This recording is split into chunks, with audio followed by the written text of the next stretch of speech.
Bab 7327. Tepat ketika orang tua Tawana kebingungan, Charlie sudah tiba di luar villa Tawana. Dia membunyikan bel pintu, dan Tawana, yang bergegas kembali untuk merias wajah, berlari keluar dan membukakan pintu untuknya. Melihat Charlie, Tawana merasa senang sekaligus malu, lalu berkata dengan gembira, "Tuan Wade, Anda sudah di sini, silakan masuk." Charlie melambaikan tangannya, "Nona manis, saya tidak akan masuk.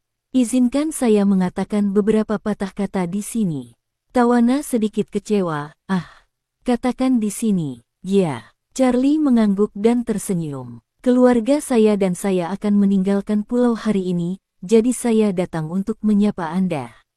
Saya juga ingin mengucapkan terima kasih secara langsung atas penampilan amal Anda di Perancis." Tawana menatap Charlie dan berkata dengan hormat dan sedikit ambigu, "Tuan Wade, Anda telah menyelamatkan hidup saya berkali-kali.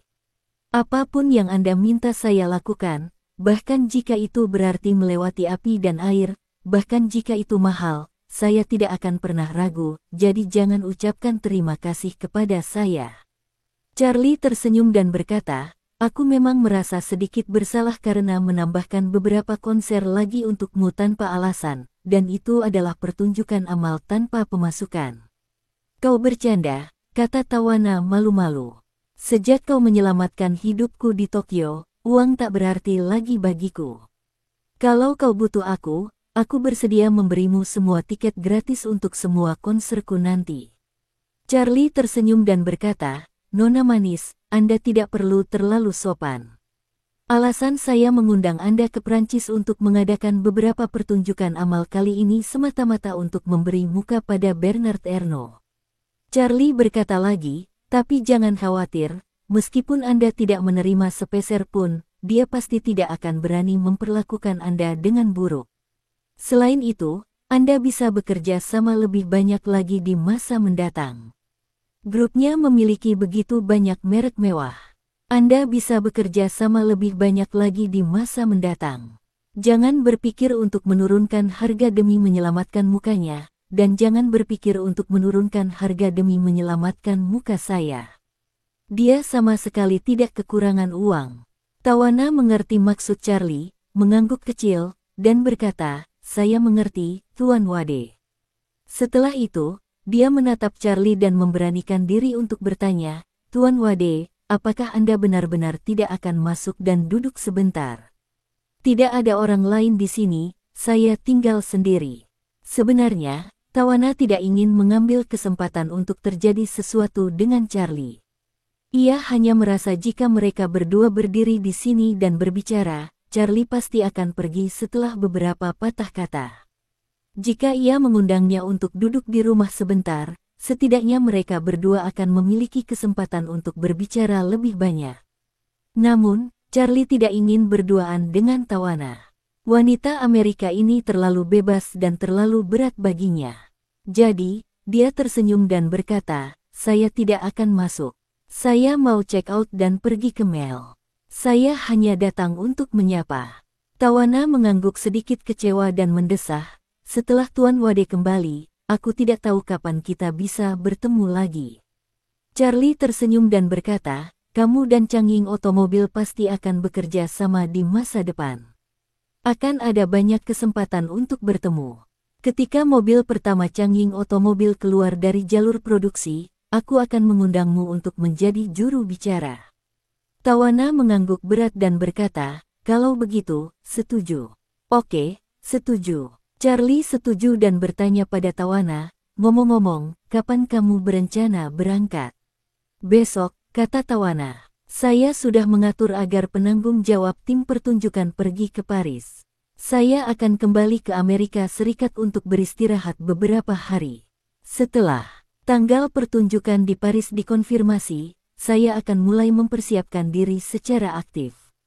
Charlie mengangguk dan berkata sambil tersenyum, "Kalau begitu, saya doakan penampilanmu sukses terlebih dahulu." "Terima kasih, Tuan Wade." Melihat bahwa dia sudah menyapanya, Charlie berkata kepadanya, "Nona manis, kejadian sebelumnya selama liburan ini pasti sangat memengaruhi suasana hatimu. Setelah pertunjukan Prancis selesai, jika kamu masih ingin berlibur ke Maladewa, kamu bisa datang ke Pulau Baima lagi. Setelah para tamu yang ada di pulau ini check out dan pergi, pulau ini tidak akan lagi dibuka untuk umum. Aku akan mengatur tentara bayaran dari istana 10.000 naga untuk ditempatkan di sini. Jika kamu datang ke sini untuk berlibur lagi, keselamatanmu akan sepenuhnya terjamin. Tawana bertanya dengan heran, Pulau Kuda Putih tidak akan dibuka untuk umum lagi. Sepertinya pulau ini baru dibuka beberapa tahun, kan? Charlie tersenyum dan berkata, Bernard Elno memberiku tempat ini dan sebuah pulau lain sebagai hadiah sebagai ucapan terima kasih karena telah menyelamatkan hidupnya. Mulai sekarang, kau boleh menganggap tempat ini sebagai milikmu sendiri. Kalau kau ingin datang, katakan saja salamku kapan saja dan seseorang akan mengurus semuanya. Tawana terkejut dan bertanya kepadanya, Tuan Wade, apakah Anda sering datang ke sini? Charlie tersenyum dan berkata, tergantung situasinya. Karena kita punya kondisi yang nyaman ini, aku akan sering ke sini di masa depan.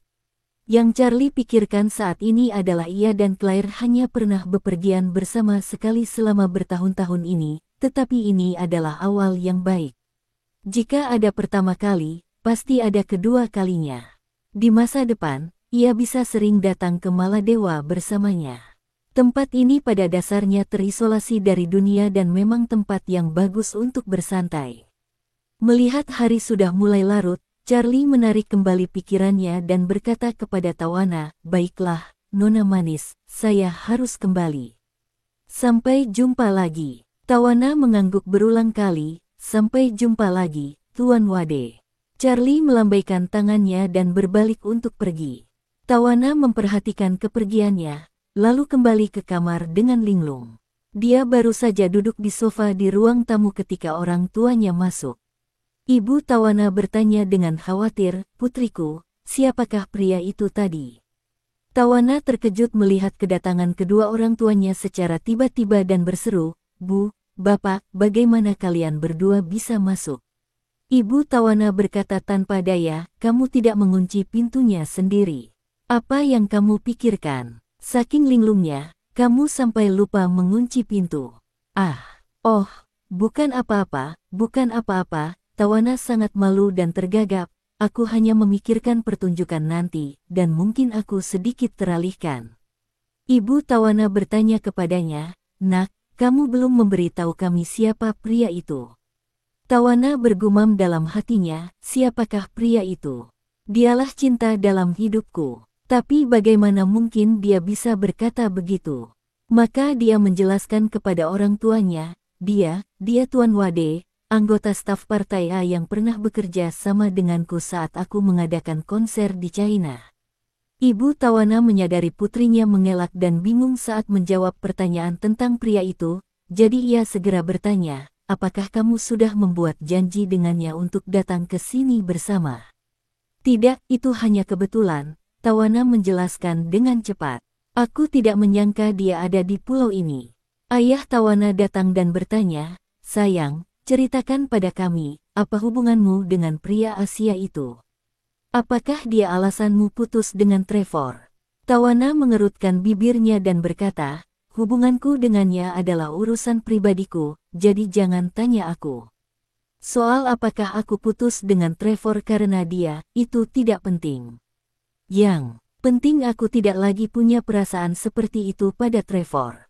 Ibu Tawana berkata tanpa daya, sayang, jangan lupa bahwa kamu anakku. Ada beberapa hal yang tidak bisa kamu sembunyikan dariku.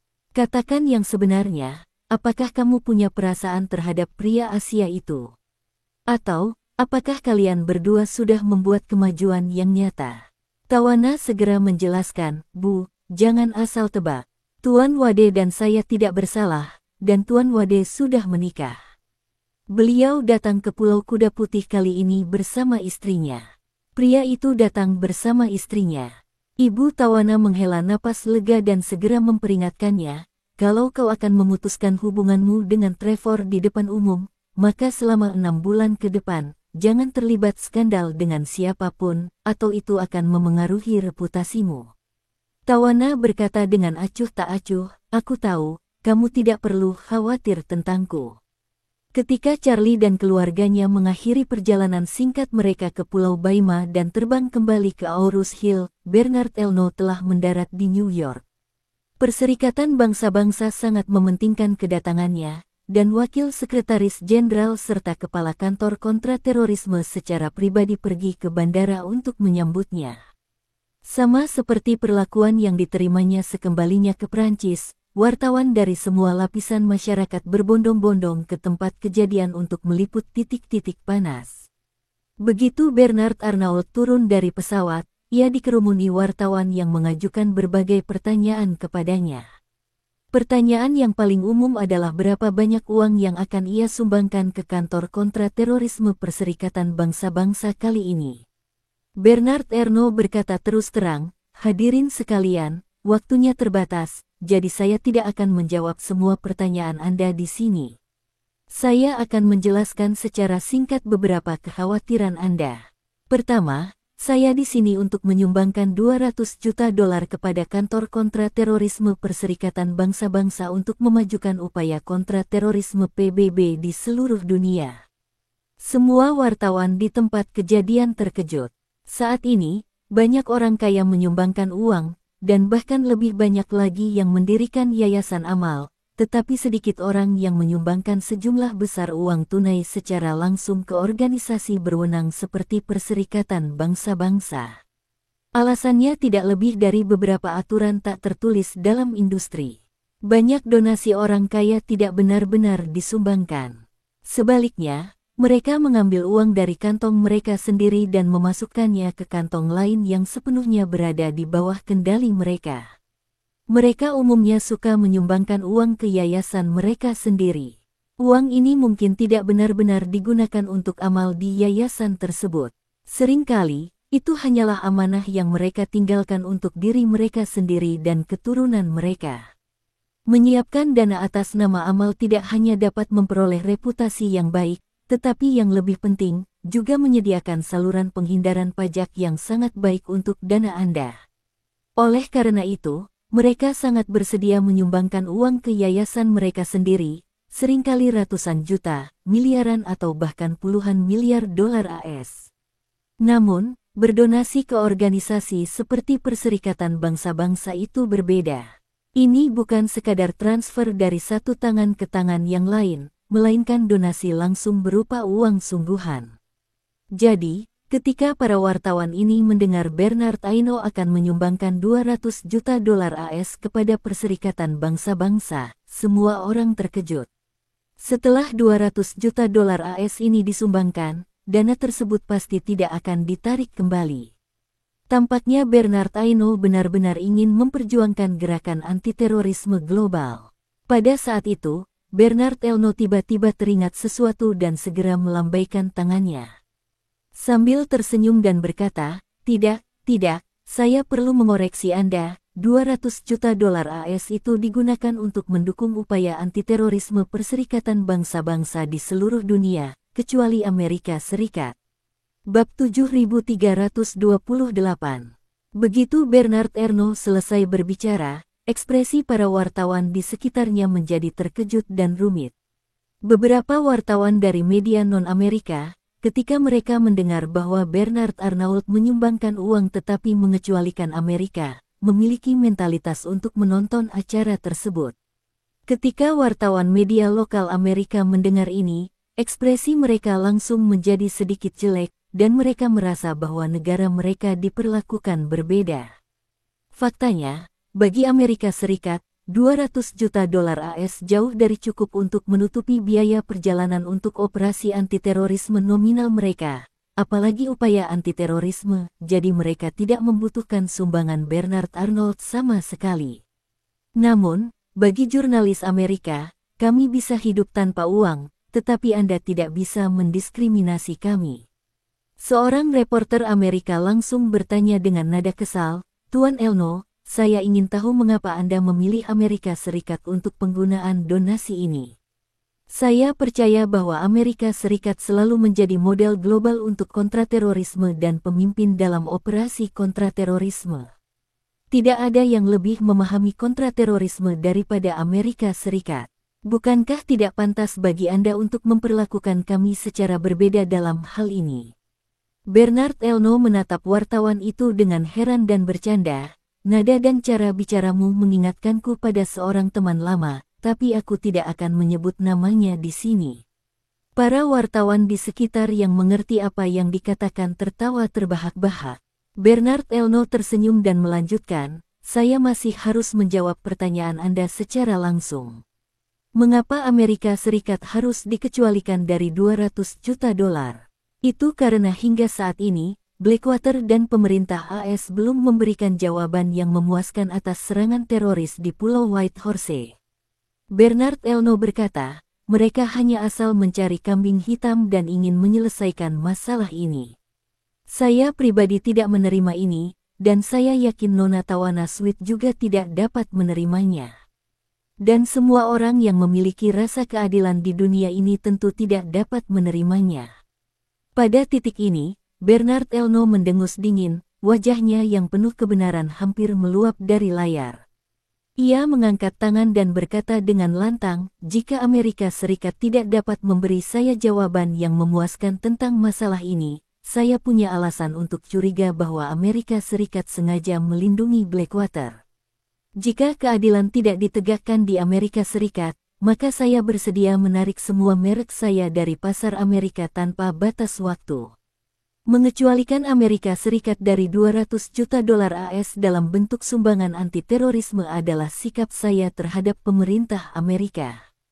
Para wartawan di sekelilingnya tidak menyangka bahwa lelaki tua yang selama ini selalu berorientasi pada keuntungan, bahkan menciptakan dan mempromosikan sistem distribusi demi meraup untung besar, ternyata begitu menjunjung tinggi rasa keadilan saat ini. Para wartawan Amerika saling berpandangan dengan bingung. Dalam situasi seperti itu, tidak realistis meminta mereka untuk terus berjuang. Bernard Elno sudah berada di posisi moral yang tinggi. Insiden sebelumnya di Pulau Whitehorse menjadi sensasi dan diketahui semua orang. Amerika memang salah dalam hal ini. Presiden juga sedang memperhatikan perjalanan Bernard Elno ke Amerika Serikat saat itu. Yang paling ia pedulikan adalah opini publik, jadi ia sangat khawatir Bernard Elno akan bicara omong kosong di mana-mana. Dan Bernard Elno tidak mengecewakannya. Begitu turun dari pesawat, ia mulai bicara. Omong kosong dengan kecepatan penuh. Yang lebih parah lagi, Pak Tua Deng ini berani-beraninya mengolok-olok saya dengan cara halus. Ini tidak bisa ditoleransi. Wajahnya memucat saat ia langsung menginstruksikan stafnya, cepat, beritahu semua media besar untuk segera menulis artikel yang bertujuan untuk menjelek-jelekkan Bernard Elno. Gali semua keluhan lamanya dan publikasikan. Lalu, cap dia sebagai seseorang yang datang ke Amerika Serikat hanya untuk sensasi dan tidak punya minat tulus untuk memerangi terorisme.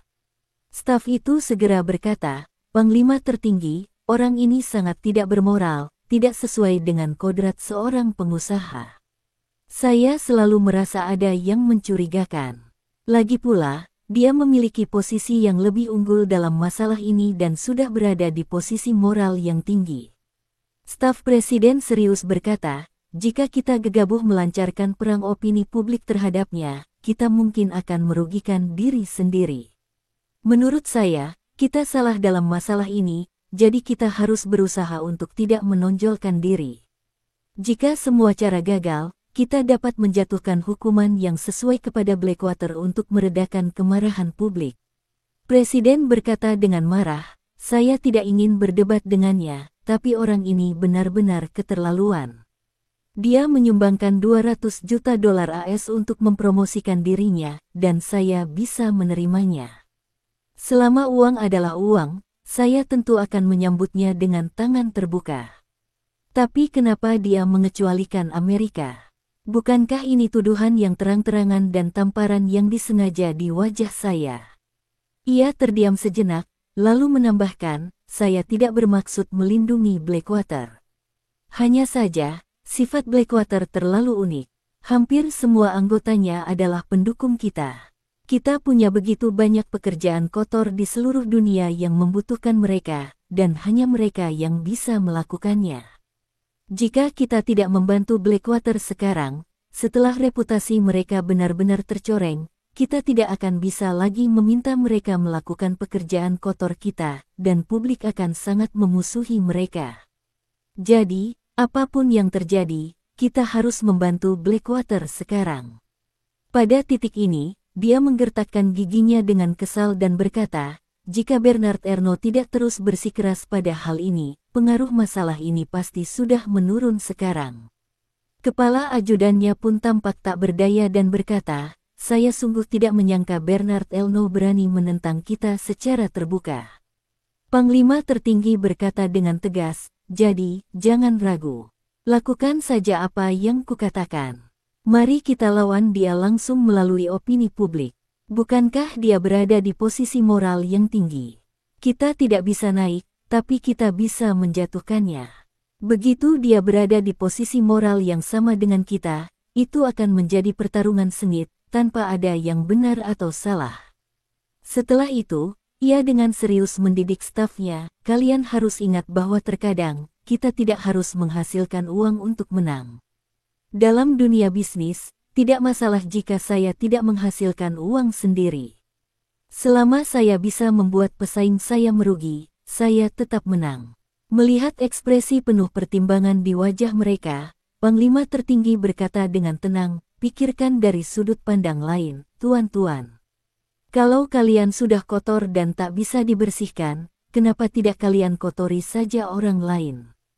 Kalau semua orang kotor, tak akan ada yang jijik dengan bau kalian. Metafora Panglima tertinggi tiba-tiba mencerahkan semua orang. Semua orang segera merasa seolah-olah mereka telah menyadari sesuatu, dan mata mereka menjadi jernih dan bersinar. Sebelumnya, mereka khawatir Bernard Arnault akan melawan mereka sampai akhir. Kini, mereka menyadari bahwa komandan benar.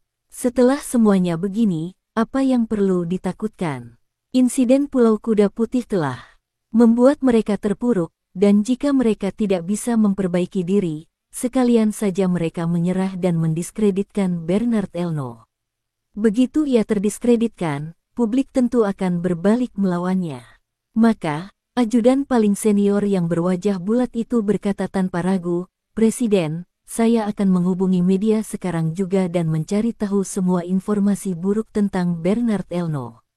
Kebetulan saja dia begitu kasar kepada Amerika hari ini, dan dia sudah menyinggung media Amerika.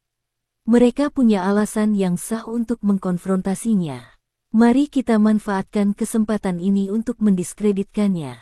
Panglima Besar mengangguk sedikit, tampak mau diajar. Ia tersenyum dan berkata, sebagai Panglima Besar, saya mungkin tidak memiliki pengalaman sebanyak para politisi profesional itu, tetapi dalam hal bisnis, semua panglima besar di masa lalu mungkin bukan tandingan saya. Bernard Arnault adalah seorang pengusaha, jadi mari kita bersaing dengannya sebagaimana kita bersaing di dunia bisnis. Bab 7329. Ketika Bernard Arnault menyelesaikan wawancara di bandara dan langsung menuju markas besar PBB ditemani oleh pejabat PBB, semua media massa utama Amerika menerima instruksi dari Washington. Instruksinya sederhana, mendiskreditkan Bernard Arnault sebanyak mungkin, semakin gelap semakin baik. Meskipun media Amerika mengklaim memiliki kebebasan pers di permukaan, mereka sebenarnya dikendalikan oleh sekelompok taipan keuangan di balik layar. Para taipan ini aktif di Silicon Valley dan Wall Street dan pada dasarnya berorientasi pada keuntungan. Mereka sering mengarang berita palsu dan memutarbalikkan fakta demi keuntungan dan untuk menyenangkan Washington. Bahkan ketika Presiden tidak menjabat, beliau dengan marah mengecam media-media ini sebagai berita palsu ketika beliau menyebutkannya. Namun, bagi Presiden, media-media ini seperti toilet. Ketika ia tidak bisa menggunakan toilet sendiri, ia mengeluh tentang bau, aroma tak sedap, dan kekotorannya. Tetapi ketika ia bisa menggunakannya sendiri, ia duduk di atasnya, buang air besar dan buang air kecil setiap hari, dan ia sangat bahagia. Media-media ini kini tak berani melawan Presiden. Lagi pula, Bernard Elno benar-benar tak mau mengakui kesalahannya di hadapan media-media domestik ini, sehingga semua orang ingin berurusan dengannya. Kebetulan Presiden telah memberikan perintah, yang setara dengan balas dendam atas perintah, dan semua orang tentu saja sangat senang. Jadi, setiap orang mulai menggunakan keterampilan mereka sendiri untuk menggali beberapa informasi negatif tentang Bernard Arnault. Terkait informasi negatif, Bernard Arnault sebenarnya punya banyak. Misalnya, ketika mengakuisisi merek Dior, perusahaan tersebut menipu pemerintah Prancis. Sebelum akuisisi, perusahaan tersebut berjanji akan mempertahankan pekerja dan lapangan kerja, tetapi setelah akuisisi, perusahaan tersebut justru memecat ribuan orang dari perusahaan, mengabaikan karyawannya, bahkan memanipulasi pasar saham dan dicurigai melakukan pencucian uang. Ketika mengakuisisi LV, perusahaan tersebut melakukan banyak operasi gelap ilegal dan mencapai akuisisi ilegal. Namun Bernard Arnault tidak pernah peduli tentang itu. Dia tipikal pragmatis yang hanya peduli pada hasil. Dia melakukan segalanya untuk mencapai tujuannya dan tidak memiliki batasan untuk tujuan tersebut. Akibatnya, para praktisi media Amerika segera mulai menggunakan segala bakatnya untuk mengungkap semua persaingan bisnis Bernard Arnault yang tidak benar dan bahkan ilegal di masa lalu, dan kemudian berlomba-lomba untuk memberitakannya. Selama beberapa waktu, berita utama muncul satu demi satu. Misalnya, orang terkaya paling kotor di dunia, apa yang tidak Anda ketahui tentang Bernard Arnault, mantan orang terkaya di dunia, bajingan tak tahu malu. Yang mencapai puncak dengan perampokan dan pencurian, dan serigala berbulu domba. Setelah Bernard Arnault tiba di Perserikatan Bangsa-Bangsa, ia sedang mempersiapkan upacara penyerahan sumbangan di ruang tunggu ketika asistennya berkata dengan ekspresi frustrasi di wajahnya, "Bos, media Amerika memfitnah Anda seperti orang gila." Bernard Arnault bahkan tidak mengangkat kelopak matanya dan mendengus dingin, "Memfitnahku. Itu tidak lebih dari insiden waktu itu. Itu sudah diketahui secara internasional. Tidak masalah. Biarkan mereka menghapusnya." Asisten itu berkata dengan gugup, tapi liputan mereka agak terlalu intens saat ini. Hampir semua media di Amerika Serikat meliput ini. Liputannya cukup intens. Jangan takut, Bernard Arnault mencibir. Biarkan mereka berpesta sepuasnya. Siapa di antara mereka yang mencapai puncak orang terkaya di dunia yang memulai dengan bersih dan jujur? Bukankah Presiden juga menggunakan segala macam taktik licik saat berbisnis? Terserahlah. Semakin kejam mereka, semakin baik. Akan lebih baik jika mereka bisa membuatnya begitu buruk sehingga aku bahkan tidak bisa bertahan hidup di Amerika. Asisten itu tercengang. Apa sebenarnya yang sedang coba dilakukan bos? Dia tidak seperti ini sebelumnya. Dulu, ia sangat berorientasi pada keuntungan. Demi bisnis, ia bahkan berani melawan ayahnya sendiri. Bahkan pengambilalihan paksa pertamanya, di mana ia menyingkirkan sang pendiri dari tim wirausaha, merupakan ujian bagi ayahnya sendiri. Baru setelah ujian itu berhasil, ia menggunakan trik ini selama beberapa dekade. Nah, orang yang berorientasi profit seperti itu sebenarnya sama sekali tidak peduli dengan bisnis Amerika, dan bahkan ingin menarik bisnisnya dari Amerika. Mengapa begini? Asistennya tidak mengerti, tetapi Bernard Arnault telah mengetahuinya sebelum dia tiba. Dengan izin Charlie, saya bisa mengumpulkan poin pengalaman sedikit demi sedikit. 50 miliar poin pengalaman tidak mudah dikumpulkan, dan mungkin butuh 8 atau 10 tahun untuk mengumpulkannya. Karena Charlie memintanya datang ke Amerika untuk menimbulkan masalah, dia harus memanfaatkan kesempatan ini untuk menyinggung mereka dengan parah dan mengambil inisiatif untuk menimbulkan kerugian, sehingga memastikan kerugiannya dimaksimalkan. Bagi Anda sendiri, semakin besar kerugiannya, semakin besar pula imbalannya. Hanya sedikit orang di dunia ini yang dapat memahami logika aneh di balik ini. Jadi, dia tersenyum jahat dan berpikir dalam hati, jika aku menghancurkan pasar Amerika, kuharap Charlie tidak menyangkalnya. 20 menit kemudian, Ketika segala macam informasi negatif tentang Bernard Arnault sudah menyebar di Amerika yang bebas, Bernard Arnault merapikan jasnya, keluar dari ruang tunggu dan menjadi pusat perhatian. Para wartawan media terus-menerus memotretnya, dan banyak orang menantikan sesi wawancara, karena perang opini publik yang baru saja terjadi telah secara sepihak menyuarakan seruan untuk menyerang Bernard Arnault, dan Bernard Arnault belum membalas. Semua orang menunggu untuk melihat bagaimana reaksinya. Para pejabat PBB tidak tertarik dengan berita ini. Mereka hanya berharap uang Bernard Arnault segera tiba. 200 juta dolar AS mungkin tidak cukup bagi pegawai pemerintah federal untuk membeli kopi selama setahun, tetapi bagi Perserikatan Bangsa-Bangsa, itu adalah jumlah uang yang sangat besar. Reputasi PBB sedang merosot akhir-akhir ini. Lupakan soal menghasilkan pendapatan, mereka bahkan tidak bisa mengumpulkan iuran. Pendanaan terus-menerus ketat, dan mereka terus-menerus ditampar oleh AS. Sekarang ada yang menawarkan 200 juta dolar secara cuma-cuma. Bukankah itu seperti mimpi? Iuran tahunan Prancis untuk PBB hanya 130 juta dolar. Oleh karena itu, pejabat PBB dengan antusias dan aktif menangani seluruh proses donasi, termasuk pemberian cek dalam jumlah besar, pengambilan foto, penyampaian ucapan terima kasih, dan pengambilan foto bersama. Setelah serangkaian prosedur selesai, pejabat PBB berkata dengan penuh semangat, "Terima kasih, Bapak Bernard Arnault, atas semua yang telah Anda lakukan untuk perjuangan kontra terorisme. Sekarang, izinkan Bapak Arnault menyampaikan pidatonya." Atas undangan hangat para pejabat PBB, Bernard Arnault mengambil mikrofon dan berkata kepada para wartawan media yang tak terhitung jumlahnya sambil tersenyum, "Saya merasa sangat terhormat mendapat kesempatan untuk datang ke Perserikatan Bangsa-Bangsa dan berkontribusi dalam perjuangan global melawan terorisme." Ia berhenti sejenak, melirik para wartawan, lalu melanjutkan, "Seperti yang kita semua tahu, beberapa hari yang lalu, sebuah serangan teroris ekstrim yang menggemparkan dunia hampir terjadi di Pulau Whitehorse. Untungnya, di saat yang paling kritis, saya menyuap pemimpin teroris itu dengan uang, sehingga mencegah kematian tragis saya, istri saya, Nona Sweet, dan ratusan tamu serta karyawan. Dulu saya pikir hidup kita jauh dari serangan teroris, tapi setelah kejadian ini, saya sadar bahwa bahaya mengintai di sekitar kita masing-masing.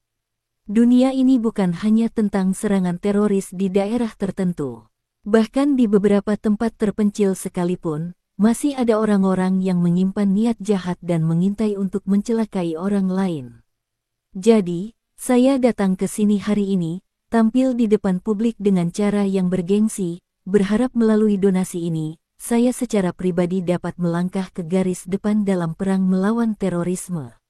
Saat itu, Bernard Arnault berteriak dengan geram, "Sebenarnya, banyak orang bertanya kepada saya, Anda memilih untuk menghadapi teroris dan pendukungnya secara langsung. Tidakkah Anda takut difitnah, dibalas, atau bahkan dibunuh?" Semua orang di antara hadirin tersenyum sejenak. Mereka semua adalah awak media, dan mereka semua tahu bahwa Bernard Arnault sedang mengejek dan menyindir pencemaran nama baik pemerintah AS. "Orang ini benar-benar pintar. Tak masalah jika kau memfitnahku. Aku akan langsung menggolongkan tindakanmu memfitnahku sebagai balas dendam dari para pendukung teroris, dan kali ini aku akan menginjak-injakmu." Saat itu, Bernard Arnault melambaikan tangannya dan berteriak dengan wajah tegas, "Aku ingin bilang, aku tidak takut. Aku tidak takut apapun. Dulu, aku mungkin penakut, takut memengaruhi perkembangan karirku dan berdampak negatif pada kelompok, tetapi sekarang, aku tidak lagi mengutamakan kepentingan pribadi dan kelompok. Karena di Pulau Kuda Putih, aku sudah mati sekali. Sejak hari itu, setiap hari yang kujalani adalah anugerah dari Tuhan. Kalau begitu, apalagi yang perlu kutakutkan? Aku hanya ingin berdiri dengan berani. Dengan berani, katakan tidak pada kekotoran dunia ini. Sekalipun mereka mengacungkan pisau, senjata, tongkat, dan pentungan kepadaku, sekalipun aku akan dicabik-cabik, aku tidak akan ragu. Pidatonya yang penuh semangat dan kata-kata yang benar mengejutkan para wartawan yang hadir. Kecuali wartawan Amerika yang merasa sedikit cemburu dan tidak nyaman, wartawan lain mulai bertepuk tangan dengan antusias. Apa yang dikatakan Bernard Arnault memang benar. Ia memiliki keberanian untuk mengatakan di depan media dunia bahwa ia tidak takut dengan pembunuhan balas dendam yang dilakukan teroris. Keberanian ini sungguh tak tertandingi. Intinya, Bernard Arnault bisa dibilang salah satu pecundang kecil terpintar di dunia. Jika dalang di balik White Horse Island adalah para ekstremis di Timur Tengah, bahkan jika Charlie memintanya untuk mencari pengalaman, ia tidak akan berani bersikap sombong, karena orang-orang itu mungkin akan melancarkan berbagai serangan ekstrim kepadanya sebagai balasan. Pil peremajaan itu bagus, tetapi Anda harus hidup untuk memakannya. Namun secara kebetulan, dalang di balik insiden White Horse Island adalah Amerika Serikat yang terkutuk, Blackwater, dan oposisi Suriah yang tidak ada harapan. Dan Bernard Arnault tidak bergabung dengan oposisi Suriah, tetapi malah menembaki Amerika Serikat dan Blackwater. Karena meskipun mereka berdua tidak tahu malu, setidaknya mereka masih dalam kerangka dunia normal. Mereka tidak akan pernah berani membunuhku lagi di lingkungan ini. Satu-satunya yang bisa mereka lakukan adalah menghancurkan bisnisku. Bukankah ini akan membantuku mendapatkan pengalaman? Jadi Bernard Arnault dapat bertindak tanpa hukuman dan memperlakukan Amerika dan Blackwater sebagai buah kesemek lunak yang dapat dieksploitasi. Tepuk tangan dari penonton berlangsung setidaknya 2 atau 3 menit. Setelah tepuk tangan akhirnya mereda, Bernard Arnault menghadap kamera dengan ekspresi tegas dan berkata, "Baru saja, sebelum saya naik panggung, saya mendengar sesuatu. Media Amerika sepertinya sedang menggali beberapa pengalaman masa lalu saya dan membesar-besarkannya. Saya tidak ingin menjelaskan apapun di sini.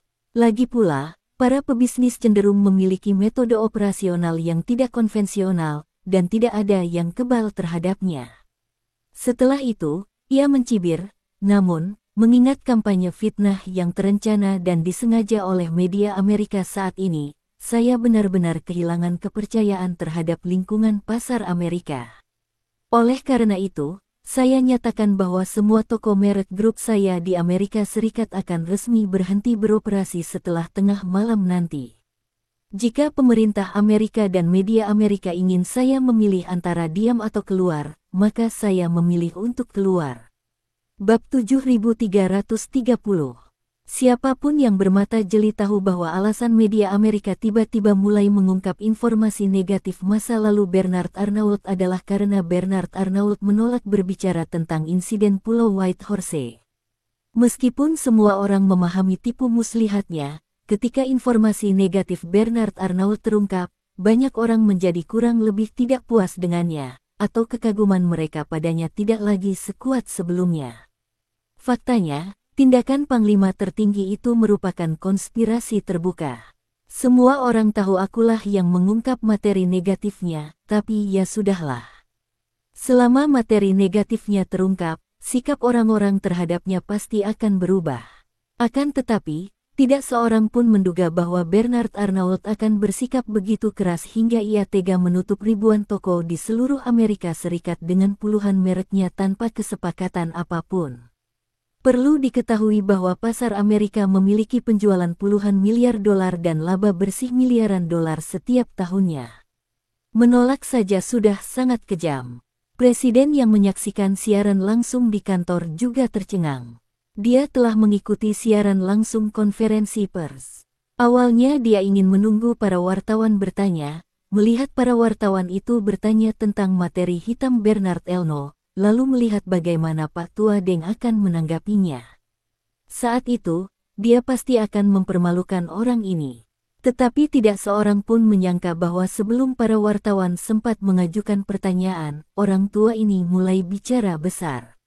Ajudan berwajah bulat di sebelahnya juga tercengang.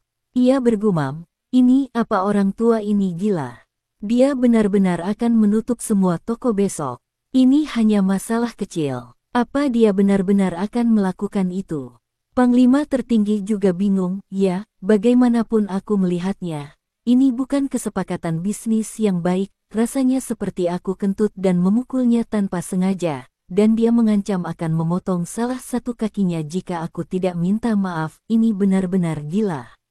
Dia butuh intervensi dari psikiater dan psikolog. Petugas itu bertanya dengan canggung, jadi apa yang harus kita lakukan sekarang? Orang tua ini telah menempatkan kita dalam posisi yang sangat pasif. Kita hanya mengancamnya dan mengatakan akan memberinya tilang, tetapi dia malah menyerah begitu saja. Jika dia benar-benar menutup semua toko, opini publik pasti akan berpihak padanya. Aku tidak tahu harus berbuat apa sekarang. Umpat Panglima tertinggi dengan marah, omong kosong. Benar-benar absurd. Seharusnya kita saling memberi jalan keluar dan menyelesaikan masalah ini, tapi bajingan tua ini bahkan tidak memberiku sedikit pun rasa hormat. Sekarang, tepat ketika aku hendak mendiskreditkannya, dia menolak untuk hidup. Di tempat kejadian, setelah Bernard Arnault mengumumkan keputusan tersebut, para wartawan mengangkat tangan untuk mengajukan pertanyaan. Kali ini, Bernard Arnault sekali lagi mengutamakan AFP. Seorang reporter AFP bertanya kepadanya, "Tuan Arnault, setahu saya, laba bersih grup Anda di pasar Amerika sekitar $200 hingga $300 juta per tahun, atau bahkan lebih. Anda tiba-tiba akan menutup semua toko Anda di Amerika Serikat. Bukankah ini kerugian yang terlalu besar bagi Anda?" Bernard Arnault berkata tanpa ragu, "Kerugiannya memang agak besar, tapi tak masalah. Yang kupedulikan sekarang adalah apakah keadilan bisa ditegakkan." Pada titik ini, ia menatap beberapa wartawan media Amerika di antara hadirin dan tersenyum. "Teman-teman jurnalis Amerika, saya di sini seharusnya menyadari bahwa media Anda telah menggali beberapa tindakan dan perbuatan saya di masa lalu selama puluhan menit. Saya juga mengakui bahwa dalam proses mengumpulkan modal awal, seperti banyak pengusaha yang masuk dalam daftar orang kaya, saya kurang lebih telah melakukan dosa asal. Saya tidak akan menyangkal hal ini, dan saya tidak dapat menyangkalnya. Yang bisa saya lakukan sekarang adalah melakukan yang terbaik untuk membalas budi kepada masyarakat ini dengan tindakan nyata, yang dapat dianggap sebagai pembayaran atas kesalahan yang saya buat di masa lalu. Setiap orang membuat kesalahan, tetapi beberapa orang tidak akan pernah mengakui kesalahan mereka seumur hidup, apalagi membayar harganya. Tetapi saya berbeda. Saya mengakuinya dan saya bersedia menanggung konsekuensinya." Melihat hal ini, sikap para penonton terhadap Bernard Arnault langsung berubah lagi. Meskipun orang tua itu dulu banyak berbuat jahat, kini ia telah berubah. Demi menegakkan keadilan, ia bahkan merelakan miliaran dolar keuntungan bersih tahunan. Apa salahnya sedikit berbuat jahat di masa lalu? "Hah, ada apa?" jawab aku. Tatap mataku dan jawab aku. Para wartawan di tempat kejadian juga yakin. Sikap dan kata-kata lelaki tua itu telah membentuk tembok besi. Sejak saat itu, kekuatan magisnya telah disempurnakan dan ia kebal terhadap pedang dan senjata api. Tentu saja, syaratnya dia harus tegas melaksanakan keputusan penutupan toko itu, bukan malah mengambil langkah yang salah lalu membodohi masyarakat. Beberapa wartawan tidak percaya ia akan melakukan pengorbanan sebesar itu, jadi mereka bertanya, "Tuan Arnault, apakah Anda yakin semua toko Anda akan tutup sepagi ini? Atau Anda hanya mempermainkan kami?" "Semua toko secara alami akan tutup sepagi ini, tetapi mereka akan membuka pintu dan beroperasi seperti biasa keesokan paginya." Saya ingin bertanya, setelah toko-toko Anda di seluruh Amerika Serikat tutup sepagi ini, kapan mereka akan kembali beroperasi? Bernard Arnault berkata dengan tenang, "Tidak ada batas waktu, tapi yang pasti tidak boleh terlalu pendek. Saya tahu Anda khawatir saya melebih-lebihkan untuk menarik perhatian, tapi saya bisa menjanjikan satu hal, batas waktu penutupan minimum untuk semua toko di AS adalah 3 tahun, tanpa batas waktu atas." "Sialan, kau benar-benar binatang buas." Pemimpin di depan TV melempar kok yang setengah habis ke tanah. Ia sangat marah dan merasa sangat tidak berdaya. "Saya Presiden Amerika Serikat. Yang bisa saya jamin adalah semua orang di Amerika Serikat atau mereka yang ingin tinggal dan menghasilkan uang di Amerika Serikat harus melihat wajah saya. Mereka harus melakukan apapun yang saya perintahkan, kalau tidak, saya punya banyak cara untuk menghadapi mereka. Tetapi jika pihak lain tidak ingin tinggal di Amerika Serikat, atau tidak ingin menghasilkan uang di Amerika Serikat, maka pengaruh saya terhadap mereka hampir nol. Jika Anda pergi ke negara-negara terbelakang tersebut dan bertanya kepada petani lokal dan kelas bawah, mereka bahkan tidak tahu nama Presiden Amerika Serikat. Setelah Bernard Elno meninggalkan pasar Amerika, hubungannya dengan Presiden akan sama seperti hubungan dengan petani kelas bawah di negara-negara terbelakang tersebut. Meskipun identitas dan status setiap orang sangat berbeda, pada akhirnya, tidak ada yang bisa berbuat apapun kepada siapapun. Selain itu, Bernard Arnault mengumumkan secara terbuka bahwa semua toko di Amerika Serikat akan ditutup setidaknya selama 3 tahun, dan ia kemungkinan akan kehilangan laba bersih sebesar 10 miliar dolar. Demi memangkas biaya, ia pasti harus memberhentikan puluhan ribu karyawan di Amerika Serikat. Pada saat itu, puluhan ribu karyawan beserta keluarga mereka akan menjadi lawannya, dan seluruh opini publik pasti akan mendukung Bernard Arnault. Panglima tertinggi itu sangat marah dan ingin menamparkan keras wajah orang tua itu. Saat itu, seorang reporter CNN di lokasi kejadian bertanya kepada Bernard Elno dengan wajah cemberut, "Tuan Elno, jika Anda benar-benar menutup semua toko Anda di seluruh Amerika Serikat, apakah itu berarti perusahaan Anda akan memberhentikan puluhan ribu karyawan Amerika? Apakah menurut Anda ini adil bagi para karyawan dan keluarga mereka?" Bernard Elno mencibir dalam hati, "PHK. Jangan konyol. Mana mungkin aku memberhentikan karyawan? Puluhan ribu karyawan Amerika ini cuma akal-akalanku untuk menambah pengalaman. Walaupun jumlah per orang tidak seberapa, kalau dijumlahkan, bukankah itu angka astronomi? Pasti minimal 1 miliar dolar. Berbisnis itu seperti berlayar melawan arus, kalau tidak maju, kita akan tertinggal. Kalau aku tutup semua toko di sini, aku tidak hanya akan kehilangan puluhan miliar dolar penjualan tahunan dan miliaran dolar laba bersih, aku juga harus menanggung biaya sewa tambahan untuk ribuan toko ini dan gaji serta tunjangan puluhan ribu karyawan. Mana mungkin aku melewatkan kesempatan ini?" Ia kemudian melambaikan tangannya dan berkata dengan murah hati, "Menutup toko-toko ini adalah protes pribadi saya terhadap tindakan pemerintah AS yang melindungi Blackwater. Bagaimana mungkin saya membiarkan puluhan ribu karyawan di seluruh AS terdampak oleh keputusan pribadi saya? Jadi, saya ingin menyampaikan satu pengumuman kepada seluruh karyawan Amerika saya, selama 3 tahun penutupan toko ke depan, gaji semua orang akan tetap dibayarkan seperti biasa." Astaga, Washington dan kelompoknya menerobos pertahanan secara langsung. Ini benar-benar mengerikan. Bahkan dewa pun tidak bisa mengalahkan musuh seperti ini. Para wartawan di tempat kejadian juga tercengang. Mereka telah bekerja di industri berita selama bertahun-tahun dan telah melihat berbagai hal aneh, tetapi mereka belum pernah melihat yang seperti ini. Karena temperamen pribadi seorang bos, pasar yang bernilai miliaran dolar setahun ditutup.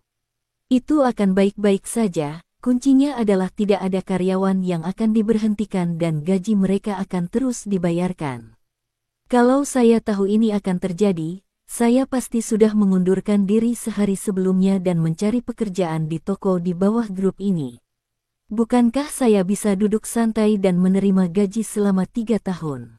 Saat itu, seluruh karyawan toko-toko Amerika di bawah naungan Bernard Elno Group sedang merayakan dengan meriah. Kebahagiaan datang begitu tiba-tiba. Sungguh hal luar biasa yang tak pernah berani mereka impikan. Seberapa luar biasakah itu? Bahkan jika Anda pergi ke gereja, Anda tak akan malu untuk memanjatkan doa seperti itu kepada Tuhan. Namun kini, Bernard Elno telah membantu mereka mencapainya. Ketika Bernard Elno mengatakan ini, dia merasa sedikit sedih. Sebagai seorang kapitalis, yang paling menyakitkan baginya bukanlah karena ia kehilangan uang, karena di matanya, kehilangan uang berarti menghasilkan uang, karena ia mendapatkan poin pengalaman dari Charlie dengan kehilangan uang. Yang benar-benar merasakan dampaknya adalah para karyawannya. Terlalu murah bagi mereka untuk mendapatkan gaji 3 tahun tanpa harus bekerja. Hakikat seorang kapitalis adalah mengeksploitasi nilai lebih dari para pekerjanya, namun jika ia tidak dapat mengeksploitasi para pekerja yang dibelinya dengan uang, maka ia akan merasa menderita kerugian yang besar. Namun, bagaimanapun juga, ia adalah seorang kapitalis veteran yang lahir di negara kapitalis yang mapan. Ia segera menemukan solusi dan berkata sambil tersenyum, "Tentu saja, saya ingin menegaskan di sini bahwa ketika saya mengatakan toko tutup, saya tidak bermaksud mengusir semua karyawan atau menutup pintu. Sebaliknya, saya ingin karyawan saya tetap bekerja di toko saya, dan toko saya akan tetap buka untuk semua pelanggan Amerika. Namun, semua toko Amerika tidak akan lagi memiliki atribut penjualan. Saya hanya menggunakannya sebagai ruang pamer untuk memamerkan produk dan filosofi merek kami kepada masyarakat Amerika." Begitu kata-kata itu diucapkan, kegembiraan para karyawan tiba-tiba berakhir. Tetapi hal itu tidak mempengaruhi kekaguman masyarakat terhadap Bernard Arnault. Bagi Bernard Arnault, menutup pasar Amerika dan terus membayar gaji karyawan serta sewa toko di ribuan toko akan membuat laporan keuangan pasar AS Group sangat buruk, dan kerugiannya pasti akan sangat besar. Dengan cara ini, ia dapat mengumpulkan poin pengalaman bersama Charlie semaksimal mungkin.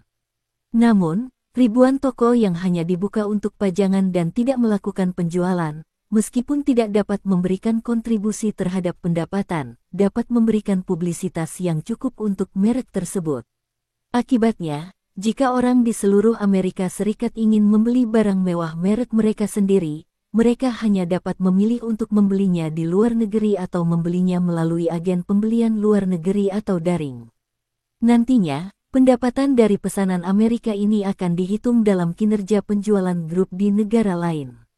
Anda tidak hanya akan menghasilkan uang, tetapi juga tidak akan memengaruhi kerugian yang berkelanjutan di pasar Amerika. Artinya, Anda dapat memperoleh poin pengalaman dan terus menghasilkan uang dengan cara yang berbeda. Ini sungguh solusi yang paling tepat. Bab 7331. Serangkaian tindakan Bernard Arnault membuat seluruh dunia memandangnya dengan kagum dan memujinya, kecuali para karyawan yang terabaikan. "Saya pikir saya bisa berbaring selama 3 tahun, tetapi ternyata itu alarm palsu, dan kegembiraan itu terlalu singkat, bahkan tidak sampai semenit pun. Selama 3 tahun ke depan, mereka akan terus bertugas sebagai maskot di posisi mereka atau berhenti saja dan mencari pekerjaan lain. Meskipun menjadi maskot di tempat kerja berarti pekerjaan tidak sesibuk dulu, saya tetap tidak punya kebebasan waktu. Saya masih harus berangkat dan pulang kerja pada waktu yang ditentukan setiap hari. Terlebih lagi, bagi karyawan yang bekerja di posisi penjualan, tanpa penjualan, tentu saja tidak akan ada komisi penjualan. Kalau begitu, bukankah mereka hanya akan mendapatkan gaji pokok?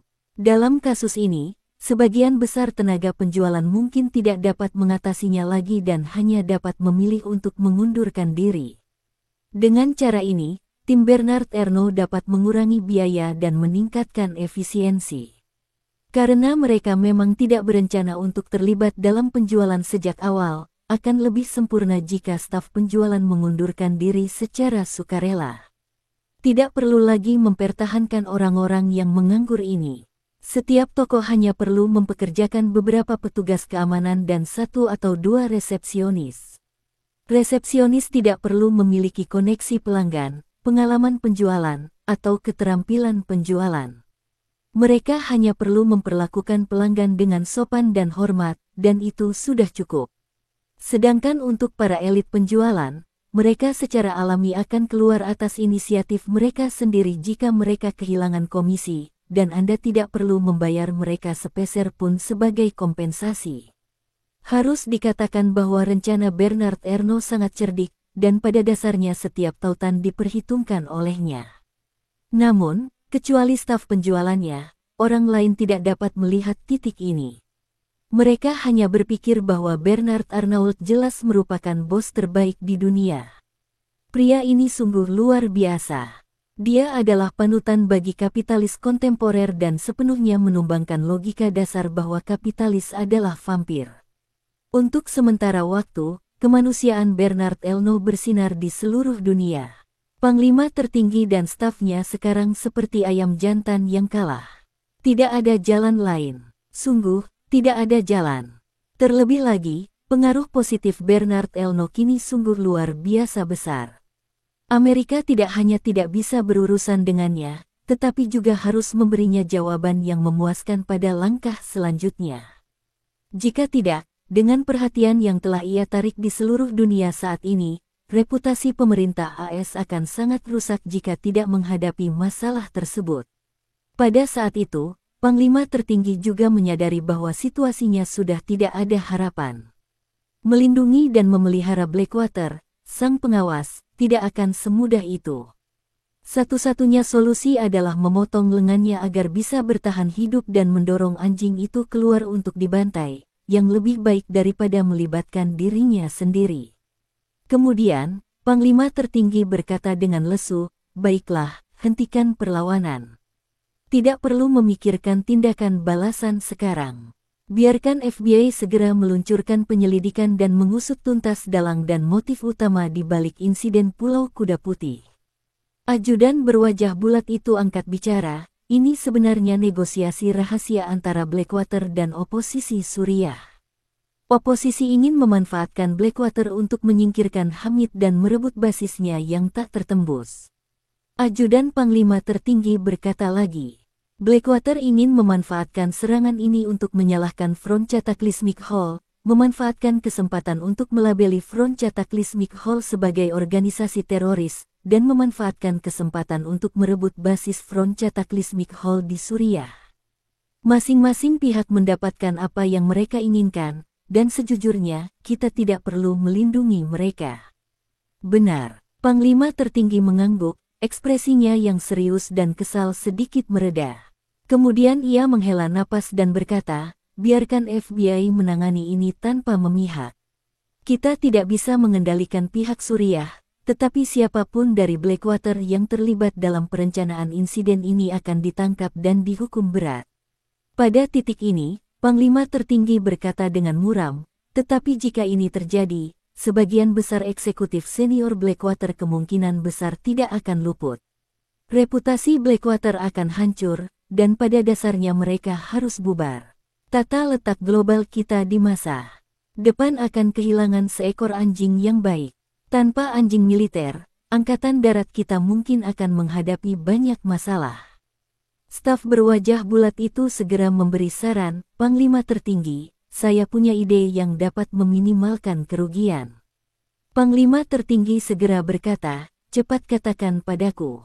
Ajudan berwajah bulat itu menawarkan saran, "Mengapa kita tidak memanfaatkan kesempatan ini untuk mencari orang yang cocok dari militer untuk didukung? Orang ini harus memiliki tingkat prestise tertentu, prestasi militer, dan ketajaman bisnis tertentu. Biarkan dia meninggalkan militer dan memulai bisnisnya sendiri, menciptakan replika Blackwater. Kalau begitu, kita akan diam-diam membantu. Dengan memanfaatkan investigasi FBI terhadap Blackwater ini, kita akan bisa mendapatkan identitas semua tentara bayaran Blackwater. Kita akan memberikan daftar tentara bayaran itu kepada orang ini, lalu mencari beberapa taipan Wall Street yang patuh dan bijaksana untuk berinvestasi di perusahaannya. Dengan cara ini, dia akan memiliki koneksi, prestise, uang, dan informasi tentang tentara bayaran Blackwater. Dia akan dapat merekrut tentara bayaran Blackwater yang tersebar secara alami dan dengan cepat membangun pasukan tempur.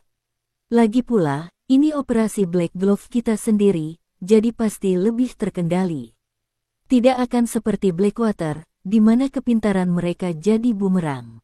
Bagaimana menurutmu?" "Astaga!" seru Panglima tertinggi itu kaget. "Ah, menyenangkan, ini benar-benar rencana terbaik yang kau buat sejak kau menjabat. Bagus sekali, aku sangat puas. Ayo kita lakukan seperti rencanamu." Eksekusi Blackwater di depan umum untuk menenangkan rakyat dan bantu kita menyingkirkan masalah reputasi kita saat ini. Lalu kita bisa membongkarnya sepenuhnya dan memberinya tampilan baru. Ajudan berwajah bulat itu tersenyum malu-malu menanggapi pujian itu, lalu menambahkan, ngomong-ngomong, Panglima tertinggi, saya rasa kita harus memberi Suriah peringatan agar tidak membuat masalah lagi. Kami akan meluncurkan investigasi publik terkait masalah ini, dan semua orang akan mengawasi setiap gerakan mereka untuk waktu yang lama.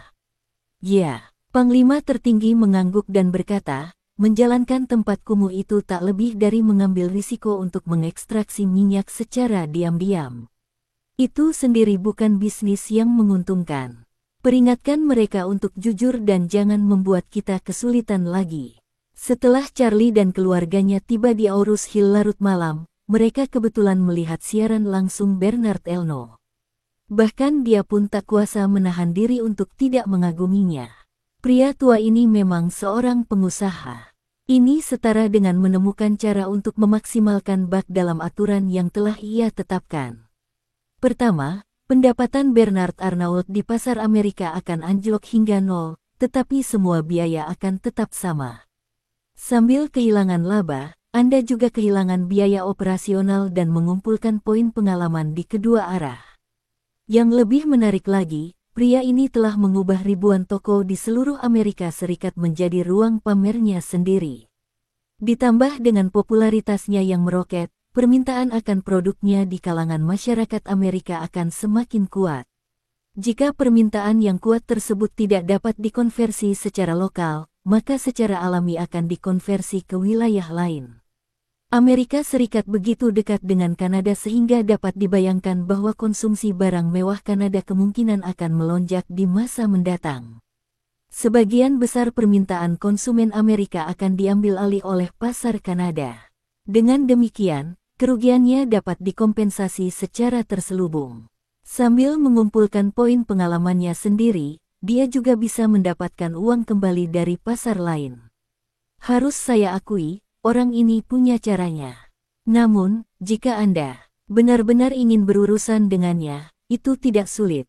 Cukup lakukan audit keuangan yang ketat dan terperinci, periksa kembali pendapatan kelompoknya, dan keluarkan secara wajar sebagian keuntungan yang diperoleh kelompoknya dari spillover dari pasar AS.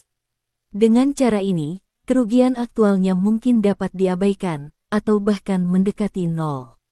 Namun Charlie tidak bermaksud melakukan hal itu. Meskipun ia tidak secerdik Bernard Arnault dalam berbisnis, visinya jauh lebih besar daripada orang tua itu.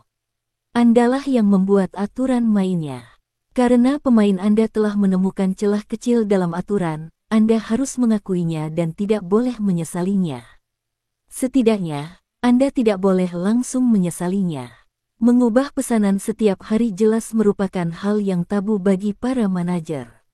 Terlebih lagi, dia tidak peduli dengan bak Bernard Elnokar, karena bahkan jika dia memperhitungkan semua kerugian di pasar Amerika, hasilnya hanya akan menjadi 4 atau 5 miliar dolar AS setahun.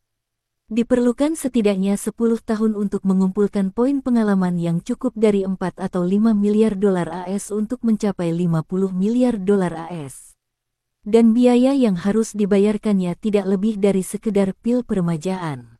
Jadi, mengapa tidak memberi Bernard Elno kesempatan untuk menemukan celah, sehingga ia dapat memainkan permainan dengan lebih saksama dan merasa lebih bersyukur kepada dirinya sendiri.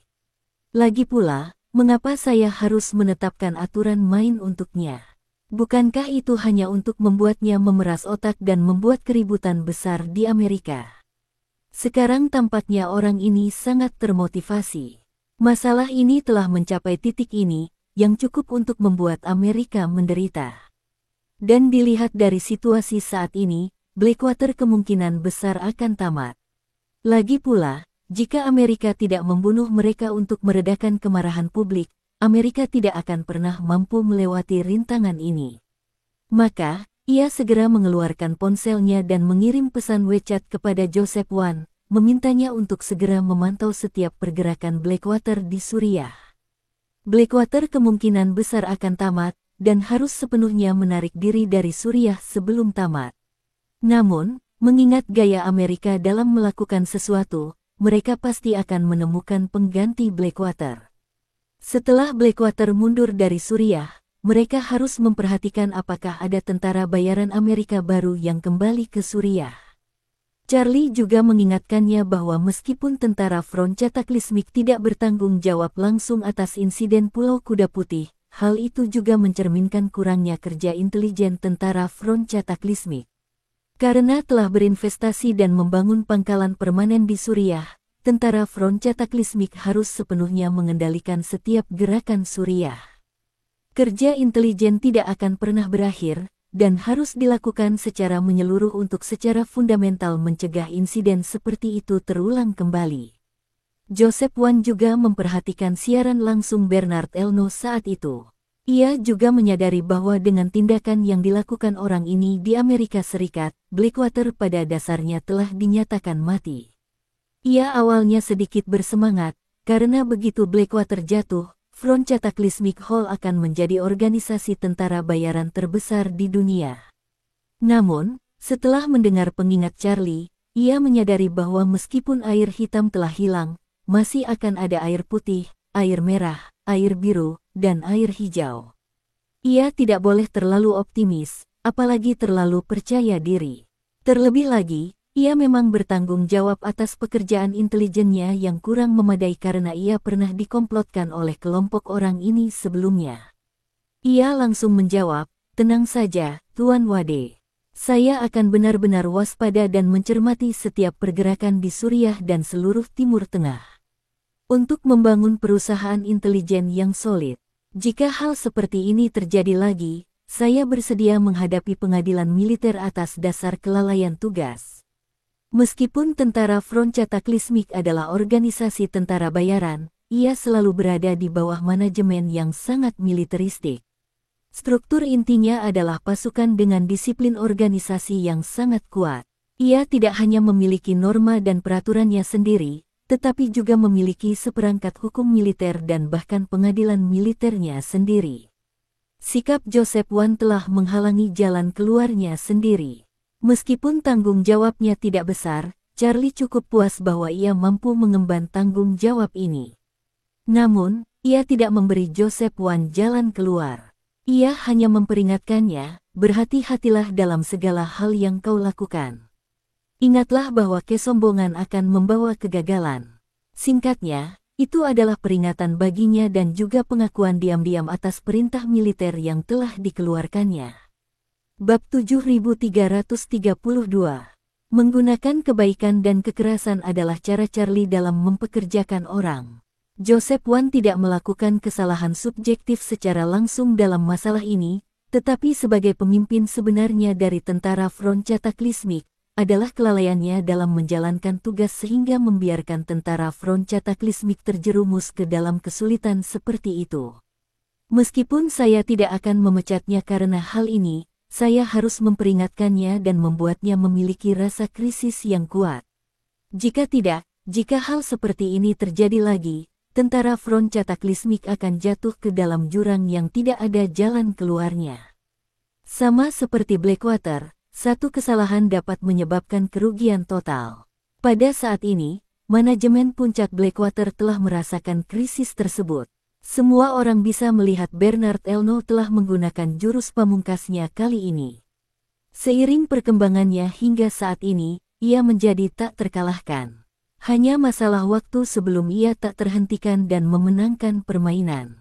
Orang-orang ini telah menjadi tangan hitam pemerintah AS selama bertahun-tahun, dan mereka tahu betul gaya operasi pemerintah AS. Saat mereka melihat Bernard Elno menembak dengan kekuatan penuh, mereka tahu mereka sudah tamat. Jadi, orang-orang ini secara spontan menutup semua jalur komunikasi, dan kemudian secara spontan berangkat dari rumah mereka dan pergi ke bea cukai terdekat. Mereka bertaruh pada rentang waktu, bertaruh bahwa dibutuhkan waktu bagi Gedung Putih untuk merumuskan rencana, waktu untuk mengeluarkan perintah, dan waktu bagi FBI untuk melaksanakannya. Selama mereka dapat memanfaatkan kesempatan ini, mereka dapat meninggalkan negara itu dengan lancar, terbang ke tempat di mana tidak seorang pun mengenali mereka, menyembunyikan identitas mereka dan memulai hidup baru dalam anonimitas. Jika mereka melewatkan kesempatan ini, mereka akan menjadi sorotan dan menghadapi hukuman terberat. Mengingat dampak buruk dari insiden ini, mereka mungkin dijatuhi hukuman mati. Orang yang paling bertanggung jawab atas insiden ini kemungkinan besar akan dijatuhi hukuman mati atas kejahatan perang dan kejahatan terkait terorisme. Yang lainnya mungkin tidak akan dapat lolos dari hukuman penjara seumur hidup dan tidak akan memenuhi syarat untuk pembebasan bersyarat selama sisa hidup mereka, dan akhirnya akan meninggal di penjara karena usia tua. Akan tetapi, meskipun mereka sangat familiar dengan cara kerja pemerintah Amerika, mereka tidak tahu banyak tentang gaya presiden dalam melakukan sesuatu. Presiden berbeda dari politisi profesional sebelumnya. Ia berasal dari latar belakang bisnis. Meskipun banyak kerugian bagi pebisnis untuk terlibat dalam politik, salah satu keuntungan terbesar mereka adalah mereka bertindak sangat tegas dan tidak pernah ragu-ragu. Politisi profesional akan berpikir dua kali sebelum mengambil tindakan apapun, mempertimbangkan ini dan itu. Mereka hanya akan mengambil setiap langkah setelah mempertimbangkannya dengan saksama. Keuntungannya adalah risiko kesalahan lebih rendah. Mereka tidak berusaha mencapai apapun, melainkan hanya menghindari kesalahan. Ketika para pebisnis sedang berjuang di dunia bisnis, yang paling mereka takuti adalah menunda proses menghasilkan uang. Begitu mereka tahu di mana ada uang yang bisa dihasilkan, mereka akan segera melakukannya meskipun baru setengah jalan. Oleh karena itu, saat Panglima tertinggi memutuskan untuk meninggalkan Blackwater, ia segera memberikan perintah, karena khawatir akan terjadi perubahan yang tidak diharapkan. Saat itu, dalam sistem FBI, semua eksekutif senior Blackwater ada dalam daftar penangkapan internal. Setelah masuk dalam daftar ini, semua sistem bea cukai akan langsung tersinkronisasi. Artinya, dimanapun kantor bea cukai di Amerika Serikat menangani proses keluar orang-orang dalam daftar tersebut, bea cukai akan menerima pemberitahuan dan segera menangani mereka. Lebih lanjut, sistem ini tidak hanya mencocokkan informasi orang-orang dalam daftar, tetapi juga mencocokkan tanda biologis mereka, termasuk namun tidak terbatas pada sidik jari dan fitur wajah. Bahkan bagi mereka yang telah meninggalkan informasi DNA tersebut akan diambil.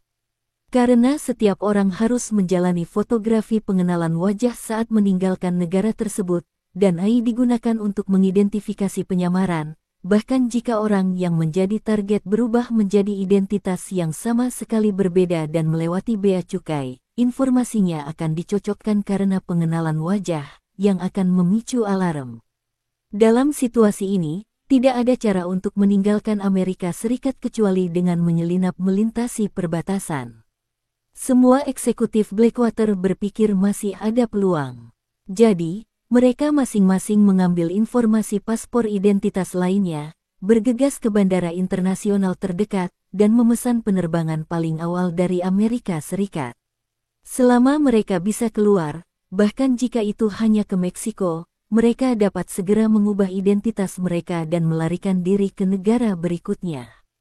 Sayangnya, setelah orang-orang ini tiba di bandara, tanpa terkecuali, mereka tertangkap basah oleh FBI saat melewati bea cukai. Segera setelah itu, pemerintah AS mengumumkan akan mengadakan konferensi pers darurat sore itu. Mereka mengungkapkan bahwa isi konferensi pers tersebut adalah tentang Blackwater dan serangan teroris di White Horse Island, tetapi para wartawan media tidak mengetahui situasi spesifiknya.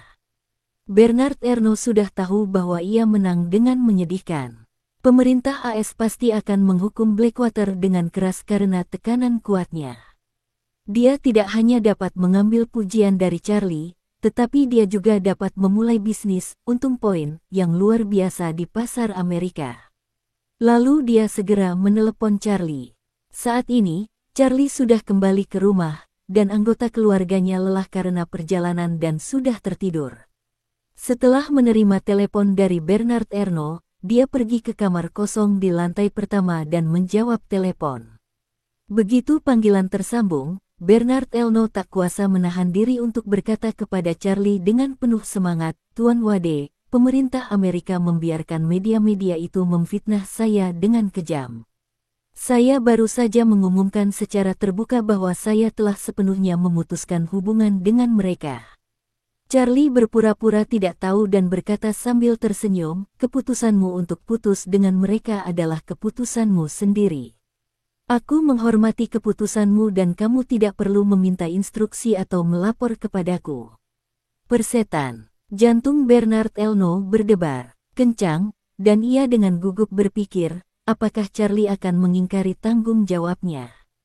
Jika ia menganggap penarikanku dari pasar Amerika sebagai keputusan pribadi yang tidak berada di bawah perintahnya, apakah ia tidak akan memberiku poin? Kalau begitu, tamatlah riwayatku. Dia begitu ketakutan hingga wajahnya menjadi pucat, keringat dingin keluar, dan lengan yang memegang telepon mulai bergetar hebat tak terkendali. Ia menekan rasa takutnya dan bertanya dengan ragu, Tuan Wade, saya sedang menghadiri konferensi pers saat itu dan tidak bisa berkonsultasi langsung dengan Anda, jadi saya berinisiatif untuk mengumumkan pengunduran diri saya dari pasar Amerika. Saya ingin tahu apakah Anda masih bisa memberi saya beberapa poin." Setelah mengatakan ini, dia sangat gugup, takut Charlie akan mengatakan sesuatu yang salah. Charlie di ujung telepon tersenyum tipis dan berkata, "Reputasimu sekarang sedang berada di puncaknya. Seluruh dunia menganggapmu sebagai orang kaya yang paling saleh. Kali ini, bukan hanya semua keburukanmu yang dulu telah sirna, tetapi reputasimu bahkan telah mencapai puncaknya. Yang lebih penting, saya berspekulasi bahwa meskipun Anda menutup seluruh pasar Amerika, penjualan global Anda akan meningkat, alih-alih menurun. Pasar Amerika juga akan meluas ke negara tetangga Kanada dan bahkan seluruh Eropa. Jadi, Anda seharusnya tidak mengalami kerugian besar dari keputusan ini. Anda bahkan mungkin mencapai titik tertinggi baru. Lagi pula, Anda sudah terkenal selama di Pulau Whitehorse. Dengan perjalanan ke Amerika ini, bisa dibilang Anda telah menuai banyak ketenaran dan kekayaan." Meskipun Charlie diam-diam telah menyetujui perilaku Bernard Elno Kabak di dalam hatinya, Charlie harus memberitahu Bernard bahwa ia telah mengetahui perhitungan batinnya. Ia harus membuatnya memahami hal ini terlebih dahulu, baru kemudian menyetujui perilakunya, agar Bernard tahu bahwa ia telah melepaskannya. Kalau aku tidak ungkapkan hal ini, dia mungkin mengira kepintarannya telah membodohiku dan aku belum mengetahui motifnya. Pahami dia, ungkapkan masalahnya, buat dia segugup mungkin, lalu maafkan dia. Dia tidak akan pernah berani berbuat curang atau mempermainkanmu lagi, dan dia akan lebih bersyukur dan lebih hormat kepadamu. Inilah yang sering dikatakan nenek moyang kita, tekan dulu, baru puji. Terlebih lagi, saya harus menunjukkan semua yang telah saya berikan kepadanya, pencapaian luar biasa di Whitehorse Island, semangat Amerika, semua ini adalah kesempatan dan panggung yang saya ciptakan untuknya. Tanpa saya, bagaimana mungkin dia bisa mendapatkan reputasi sebesar ini hari ini? Reputasi semacam ini tidak dapat dibeli dengan uang, dan tidak seorang pun dapat membeli penghargaan semacam ini. Meskipun Charlie tidak memiliki kecerdasan bisnis yang luar biasa cerdik dan sarana seperti Bernard Elno, kendalinya atas hati orang-orang jauh lebih dalam daripada pria berusia 70 tahun ini. Karena itu, ia harus memeluknya erat-erat. Saat ini, Bernard Elno memang luar biasa panik. Aku pikir trik ini bisa menarik perhatian Charlie, dan bahkan membuat Charlie, seperti orang lain, terintimidasi oleh kebenaranku, tetapi aku tidak menyangka bahwa Charlie bisa melihat semua esensinya dalam sekejap. Dia merasa seolah-olah ditelanjangi di depan umum, merasa malu, gugup, dan takut.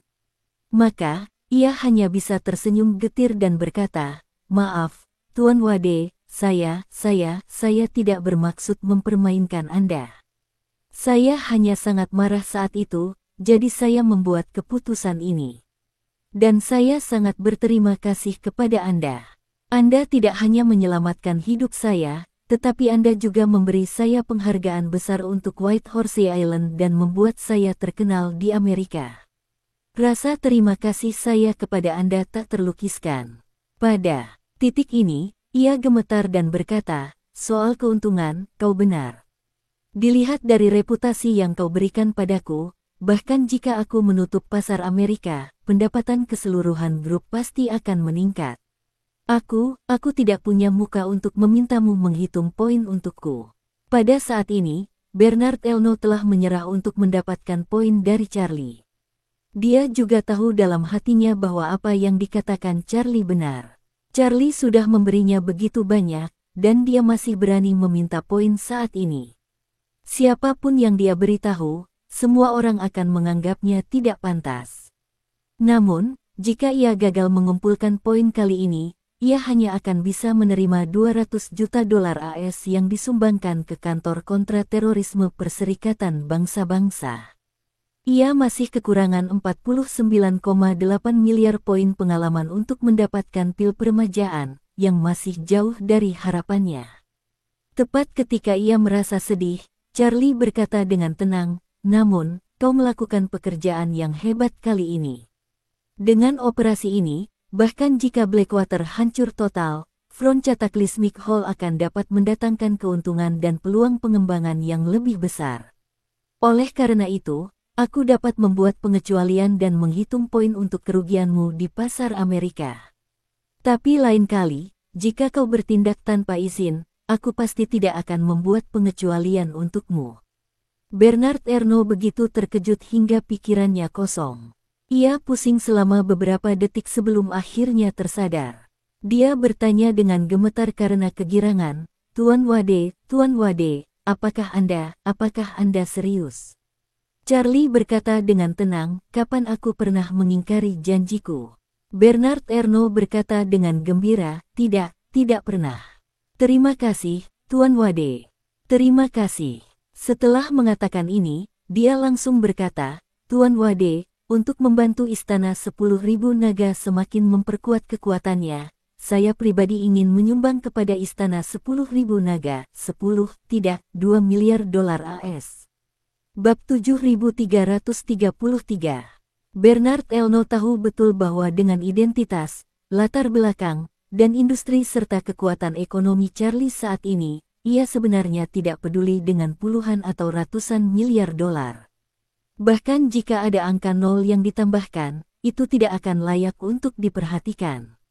Memberinya 2 pulau tidaklah penting baginya, dan dia mungkin tidak akan memperdulikannya jika Anda memberinya puluhan atau ratusan miliar dolar AS secara langsung. Namun, Bernard Elno merasa bahwa karena Charlie adalah pengendali sebenarnya tentara Front Cataclysmic, dia sebaiknya menuruti keinginannya dan menghabiskan uang untuk tentara Front Cataclysmic. Dengan Blackwater Company di ambang kehancuran, tentara Front Cataclysmic pasti akan memiliki peluang baru untuk berkembang. Jika saya mensponsori tentara Front Cataclysmic saat ini, itu pasti akan membantunya meningkatkan kekuatannya dengan cepat. Faktanya, tentara Front Cataclysmic tidak kekurangan uang. Charlie tidak hanya menemukan 1 atau 2 tiket makan jangka panjang untuk tentara Front Cataclysmic, dan tentara Front Cataclysmic memiliki pendapatan yang sangat besar.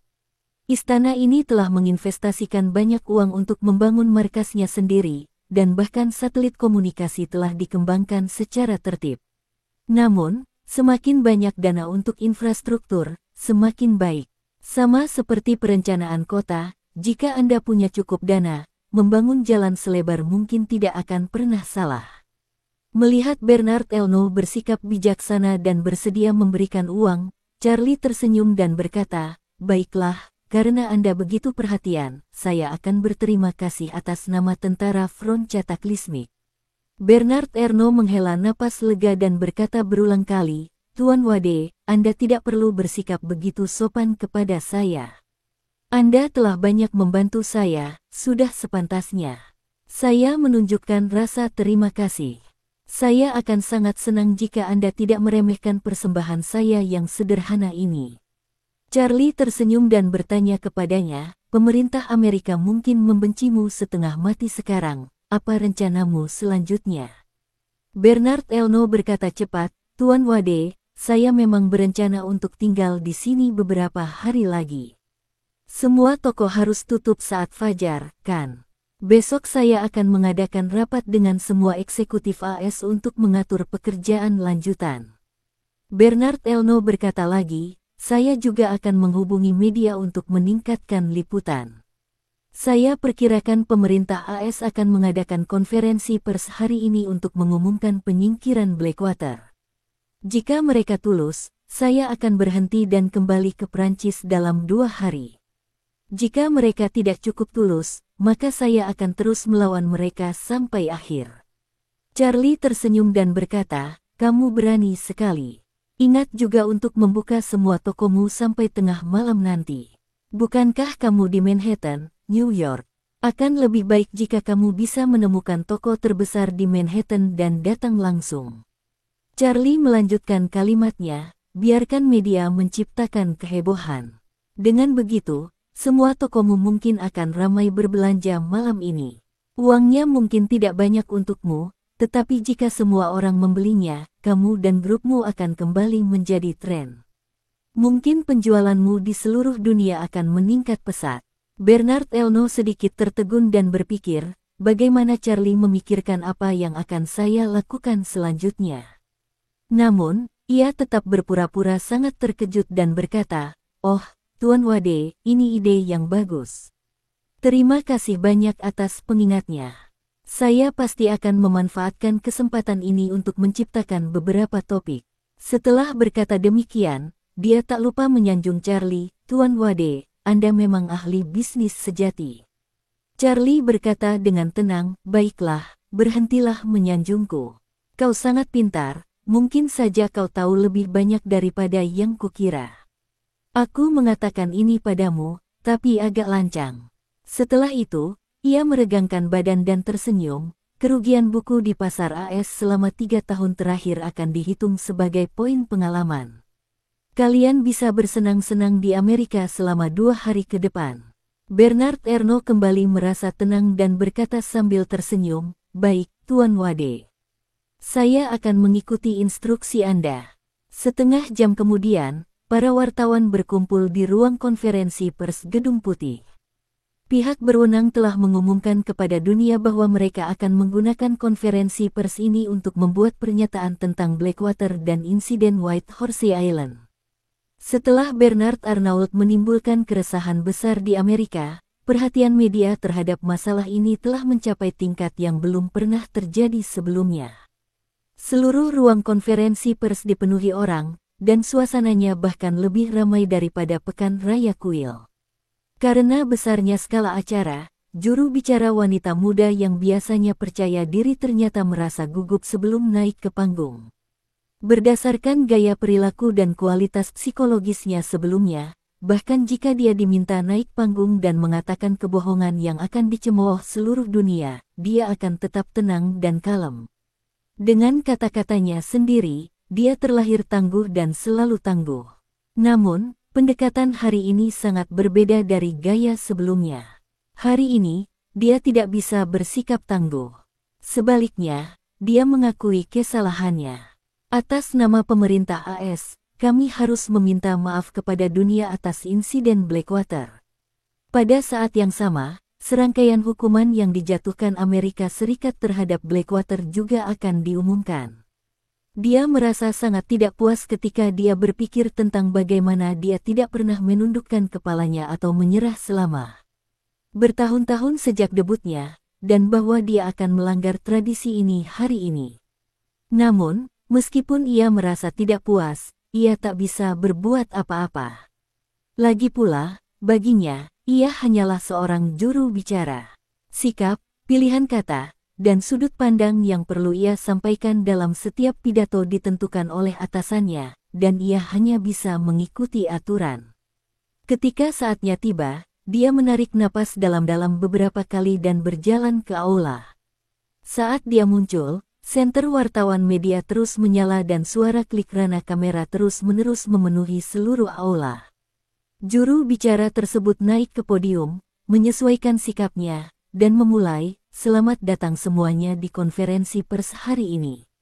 Sebelum kita mulai, atas nama pemerintah AS, saya ingin meminta maaf kepada para turis dan staf yang terlibat dalam serangan teroris di White Horse Island. Kami mempercayai pengakuan seorang eksekutif Blackwater, meyakini bahwa ini adalah keputusan pribadinya dan tidak ada hubungannya dengan Blackwater, yang menyebabkan tertundanya penyelidikan. Yakinlah bahwa kami akan melakukan penyelidikan komprehensif atas insiden ini. Meminta maaf saat itu juga merupakan sikap yang tidak terduga, tetapi juga masuk akal. Pemerintah AS memang sedang berada di bawah tekanan luar biasa saat ini, dan jika tidak segera menghadapi masalah tersebut, keadaan akan semakin memburuk. Juru bicara tersebut melanjutkan, selain menyampaikan permintaan maaf, kami juga berharap dapat menggunakan konferensi pers ini untuk mengumumkan kepada dunia bahwa, atas permintaan Presiden, FBI telah menangkap semua eksekutif senior Blackwater. Setelah penyelidikan selesai, mereka akan diserahkan ke pengadilan untuk diadili. Begitu kata-kata ini diucapkan, sorak-sorai pecah di tempat kejadian. Faktanya, semua orang sudah mengetahui inti ceritanya. Mereka tahu bahwa serangan teroris di Pulau White Horse adalah keputusan Blackwater dan pemerintah AS seharusnya tidak terlibat. Selama AS berhenti melindungi mereka dan menangani masalah ini secara imparsial, semua orang akan puas. Ini juga berarti bahwa Bernard Aino seorang diri memenangkan perang antara dirinya dan pemerintah Amerika, yang membuat dunia semakin mengenalnya. Saat ini, juru bicara tersebut melanjutkan, FBI telah menutup Blackwater dan menghentikan semua operasinya. FBI dan Departemen Keamanan Dalam Negeri telah bersama-sama membentuk tim investigasi khusus yang akan memasuki Blackwater besok untuk melakukan investigasi komprehensif. Kami juga telah membekukan semua rekening dan properti Blackwater di Amerika Serikat. Setelah investigasi selesai, kami akan menghitung kerugian yang ditimbulkan oleh Blackwater terhadap White Horse Island dan memberikan kompensasi kepada para korban. Sistem peradilan Amerika selalu menjatuhkan hukuman berat kepada perusahaan yang terlibat. Autopilot Tesla mengakibatkan 1 kematian dan 1 cedera, dan pengadilan Amerika langsung mendenda perusahaan tersebut sebesar $243 juta AS dalam insiden pemukulan brutal United Airlines yang selalu diharapkan airline Ma akan terjadi padanya. Maskapai penerbangan tersebut juga membayar korban puluhan juta dolar AS sebagai kompensasi. Meskipun semua yang tewas dalam insiden Pulau White Horse adalah tentara bayaran Blackwater, insiden itu menyebabkan kerugian besar bagi Pulau White Horse. Bernard Arnault bahkan tertembak di kaki. Begitu Amerika Serikat berhenti melindungi Blackwater dan menangani serangan teroris ini secara tidak memihak, maka ratusan juta dolar yang diklaim Bernard Aino telah dihabiskan untuk menyuap Marquis, puluhan juta dolar untuk memberikan kompensasi kepada para tamu, dan dampak operasional dari puluhan kematian di Pulau White Horse, semuanya harus diberikan kompensasi oleh Blackwater. Jika jumlah kompensasinya sangat besar, sehingga Blackwater tidak memiliki cukup uang tunai di rekeningnya, ia tidak punya pilihan selain melelang semua aset non-tunainya. Ini pada dasarnya berarti bahwa Blackwater akan hancur baik dari segi bentuk maupun kekuatannya sendiri.